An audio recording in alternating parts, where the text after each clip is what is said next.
1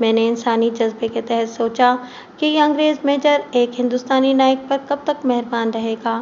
ایک نہ ایک دن تنگ آ کر سلیمان کو میڈیکل بورڈ میں بھیج کر گھر بھجوا دے گا۔ اس کے علاوہ سلیمان کی ترقی کا بھی سوال تھا۔ میں نے اپنے اختیارات استعمال کرتے ہوئے سلیمان کو اسپتال میں داخل کر لیا۔ ذہنی مریضوں کے وارڈ میں تھوڑے سے مریض تھے، میں ہر ایک کو اطمینان سے توجہ دے سکتا تھا۔ سلیمان کو میں نے اپنے مشاہدے اور علاج میں رکھا۔ 15 دنوں بعد وہ بہتر محسوس کرنے لگا۔ میں نے مزید 10-12 دن اسے اسپتال میں رکھا اور جب اسے اسپتال سے نکالا تو لکھ دیا کہ اسے 1 ماہ کی چھٹی دی جائے اور جب یہ واپس آئے تو اسے میرے پاس معائنے کے لیے بھیجا جائے۔ وہ تقریباً 1.5 ماہ بعد میرے پاس آیا۔ اس کی رپورٹ وہی تھی جو پہلے روز تھی۔ اب بھی وہ اپنی بیوی کے لیے بیکار ثابت ہوا اور اس کے دل پر خوف پہلے سے زیادہ تھا۔ اس نے خودکشی کا ارادہ بھی کر لیا تھا۔ اب اسے یقین تھا کہ اس پر کسی نے تعویذ کیے ہوئے ہیں۔ میں اس کا یہ وہم نہیں مانتا تھا۔ اس کا یہ وہم اس کے پیر کے علاوہ کسی ایسے آدمی نے بھی پکا کر دیا تھا جو اس قسم کے تعویذات دیا کرتا تھا۔ نفسیات کا ڈاکٹر تھا۔ میرا طریقہ نفس دیکھنا اور ٹوٹی لگانا نہیں تھا، میں تو اس کے ذہن لاشعور میں سے کچھ نکالنا تھا۔ اب اس نے 2-3 ایسی باتیں کہیں جن سے مجھے شک ہوا کہ اس پر جنگ کا اثر نہیں۔ معاملہ کچھ اور ہے۔ میں نے اپنے طریقے سے اس کے ساتھ باتیں شروع کر دیں۔ تقریباً 1 گھنٹے بعد اس نے ایک پردہ اٹھا دیا۔ صاحب، اس نے کہا، میں نے اس چھٹی کے دوران اپنی آزمائش کی ہے، میں بالکل ٹھیک ہوں، لیکن خاص بات یہ ہے کہ جب بیوی دیکھتی ہے تو میرا پسینہ نکل آتا ہے اور میں اپنی بیوی سے آنکھ نہیں ملا سکتا۔ اس نے یہ بھی کہا کہ میں جب بیوی سے دور ہوتا ہوں تو مجھے کچھ سکون ملتا ہے۔ یہاں مجھے کچھ اور شک ہوا۔ وہ کسی ایسے فوبیا میں مبتلا تھا جس کا تعلق اس کی بیوی کے ساتھ تھا۔ مجھے اس کے 2-3 تجربے سن کر یقین ہو گیا کہ وہ ہر لحاظ سے بہتر ہے، لیکن اس کے ساتھ کوئی خوف ہے جس کا میں نے سراغ لگانا تھا۔ میں نے اس پر اتنے سوال کیے کہ جواب دے دے کر اس کے ہونٹ خشک ہو گئے۔ میں نے اسے پانی پلایا۔ میں خاص طور پر بتاتا ہوں کہ میں تھانے داروں کی طرح تفتیش نہیں کر رہا تھا کہ وہ اپنے آپ کو ملزم سمجھنے لگتا۔ نفسیات کے ڈاکٹر کا انداز بہت ہی مختلف ہوتا ہے۔ میرے انداز میں دوستی کا رنگ بہت ہی واضح تھا اور صاف تھا۔ میں یہ محسوس کرنے لگا تھا کہ کوئی بات ایسی ہے جو وہ چھپانے کی کوشش کر رہا ہے۔ کیا تم اس جہنم سے نہیں نکلنا چاہتے جو تم نے اپنے لیے بنا رکھا ہے؟ میں نے پوچھا۔ ڈاکٹر صاحب، اس کے آنسو نکل آئے۔ کہنے لگا کہ اگر میں اصل بات بتا دوں تو میرا کورٹ مارشل ہو جائے گا۔ آپ میجر صاحب ہیں، میں ڈاکٹر ہوں۔ میں نے کہا، یہ تو فوج نے مجھے رینک دے دیا ہے، مجھے ڈاکٹر سمجھو، میجر نہ سمجھو۔ وہ تھوڑی دیر تک ڈرتا رہا۔ میں نے اسے کہا کہ میں اسے عذاب سے نکالوں گا، مجھے کسی اور عذاب میں نہیں ڈالوں گا۔ میں نے اسے یہ بھی کہا کہ میں مسلمان ہوں اور مسلمانوں کی مدد کرنے والا مسلمان ہوں۔ میں نے اسے یہ بھی کہا کہ میں اس کوشش میں ہوں کہ اسے جلدی ٹھیک کر دوں تاکہ اسے ترقی ملے جو اس کی بیماری کی وجہ سے رکی ہوئی ہے۔ میری بیماری کا علاج آپ کے پاس نہیں میجر صاحب، اس نے کہا۔ مجھے میجر نہ کہو، ڈاکٹر کہو۔ میں نے کہا، تم نے دل میں جو کچھ بھی چھپا رکھا ہے وہ مجھے بتا دو، میں اپنی پوری کوشش کروں گا، شفا اللہ کے ہاتھ میں ہے۔ میں نے اس لڑکی کو جو میری بیوی ہے بڑے غلط طریقے سے حاصل کیا ہے، اس نے کہا۔ یہ غلط طریقہ فوجی قانون کے مطابق جرم ہے۔ اس لڑکی کی منگنی ایک سپاہی کے ساتھ ہو گئی تھی۔ وہ سپاہی میرے گاؤں کا رہنے والا تھا، میری اپنی برادری کا تھا اور وہ میری بٹالین کا تھا۔ اگر وہ بٹالین کی کسی اور کمپنی میں ہوتا تو مجھے یہ جرم کرنے کا موقع نہ ملتا۔ وہ میری کمپنی اور میری پلاٹون میں تھا۔ اس لڑکی کی شادی میرے ساتھ ہونی تھی یا اس سپاہی کے ساتھ۔ برادری میں تیسرا لڑکا کوئی نہیں تھا۔ اگر اس سپاہی کو رشتے سے جواب مل جاتا تو رشتہ کوشش کیے بغیر بھی مجھے مل جاتا۔ رشتہ اس سپاہی کو مل گیا۔ مجھے یہ لڑکی بہت اچھی لگتی تھی۔ جب رشتہ میرے ہاتھ سے نکل گیا تو مجھے بہت افسوس ہوا۔ اس کے مقابلے میں برادری کی اور کوئی لڑکی مجھے اچھی نہیں لگتی تھی۔ جب اس رشتے کا فیصلہ ہوا اس وقت میری بٹالین برما فرنٹ پر تھی، سپاہی بٹالین میں تھا اور میں چھٹی پر تھا۔ لڑکی اپنے گاؤں اور اپنی برادری کی تھی، میرے ساتھ اس کی دور کی رشتہ داری بھی تھی۔ میری چھٹی کا آخری دن تھا۔ وہ مجھے کھیتوں میں اکیلی مل گئی۔ میں نے اسے منگنی کی مبارکباد دی اور یہ بھی کہہ دیا کہ میں نے اس کے رشتے کے لیے خانقاہوں پر منتیں مانی ہوئی تھیں، لیکن خدا نے میری کوئی منت قبول نہیں کی۔ اس نے تھوڑا سا شرما کر کہا، یہ تو بڑوں کا فیصلہ ہے، میں کیا کر سکتی ہوں؟ میرا کیا ہے، میرے لیے تو تم دونوں ایک جیسے ہو۔ میں نے اسے مذاق میں ایک بات کہی تو وہ ہنس پڑی اور اس نے کہا، خدا اسے زندگی دے، جب تک وہ زندہ ہے منگنی تو نہیں ٹوٹ سکتی، وہ جب بھی چھٹی پر آیا شادی ہو جائے گی۔ میں دوسرے دن گاؤں سے روانہ ہو گیا۔ مجھے بہت افسوس تھا کہ یہ لڑکی میرے ہاتھ سے نکل گئی تھی۔ میں اپنی بٹالین میں پہنچ گیا۔ ایسا سمجھ لیں کہ میں جہنم میں پہنچ گیا، جہاں انسان جل رہے تھے۔ اتنی زبردست اور ایسی ظالم لڑائی تھی کہ زمین اور آسمان کو آگ لگی ہوئی تھی۔ ایک ایک منٹ کا پتہ نہیں ہوتا تھا۔ ہمیں پتہ چل گیا تھا کہ جاپانی فوج بھاگ رہی ہے، پھر بھی جاپانی بڑی سخت لڑائی لڑ رہے تھے۔ مجھے تو یہ بھی یاد نہیں کہ کتنے مہینے گزر گئے تھے۔ دن اور رات کا فرق ختم ہو گیا تھا۔ ہماری دو ڈیوٹیاں بہت خطرناک تھیں۔ ایک پیٹرول ڈیوٹی تھی اور دوسری ریکی تھی، یعنی چھپ کر آگے جانا اور دشمن کو دیکھنا۔ پیٹرول ڈیوٹی رات کو ہوتی تھی، اس میں بھی دشمن کے قریب جانا پڑتا تھا۔ برما کا علاقہ پہاڑی ہے اور جنگل بھی ہیں۔ ہماری بٹالین جس علاقے میں تھی وہ بھی پہاڑی علاقہ تھا، لیکن جنگل نہیں تھا۔ ہمارے مورچے پہاڑیوں پر تھے، جاپانیوں کے مورچے سامنے والی پہاڑی پر تھے۔ ریکی پیٹرول یا فائٹنگ پیٹرول کے لیے نیچے جانا پڑتا تھا۔ ایک روز میری سیکشن کو دن کی پیٹرولنگ ڈیوٹی دی گئی۔ میرے ساتھ 12 جوان تھے اور ان میں وہ سپاہی بھی تھا جس کے ساتھ اس لڑکی کی منگنی ہوئی تھی، جو مجھے اچھی لگتی تھی۔ یہ سپاہی پہلے بھی میرے ساتھ پیٹرولنگ کی ڈیوٹی پر گیا تھا، وہ میرے سیکشن میں تھا۔ 2 سال پہلے کی بات ہے کہ میں نے خود کمپنی صوبیدار کو کہا تھا کہ اس سپاہی کو میرے سیکشن میں کر دیں، کیونکہ یہ میرے گاؤں کا رہنے والا ہے۔ میں اپنا فرض سمجھتا تھا کہ اس کا خیال رکھتا۔